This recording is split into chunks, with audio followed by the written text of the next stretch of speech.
Ja som hrával za Slovan ešte, když tady byli komunisté. V 76. sa na tomto lade odohrala bitka, ktorá rozdelila československý hokej na dva tábory. Čo je na tom zaujímavé? Boli to spoluhráči. Od toho dňa som už na lade nestál. A poradne už ani na svojich nohách. A len preto, že som mal byť kapitán. Pamätám si to, vpredu byli Kužela, Golonka, Daníšek a vzadu hral se mnou ten s***enej husár. Ten tým mal vyhrať šampionát. A tomu s***enemu hajzlovi to nikdy neodpustím. Ja vám povím, byl som kapitánom 10 let a mladý se mi začal kafrať do kapusty. Tak som mu ukázal, čo je to hokej.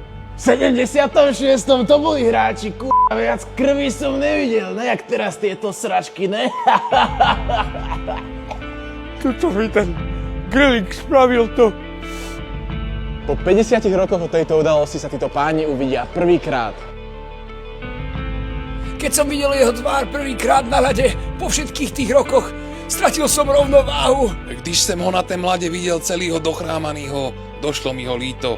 Uvedomil som si, že to je vina nielen zubu času, ale taky má. Keď mi ten starý parchant podal ruku, tak som pochopil, že ľudia sa menia. A po 50 letech nenávisti Sa stalo priateľstvo na celý život.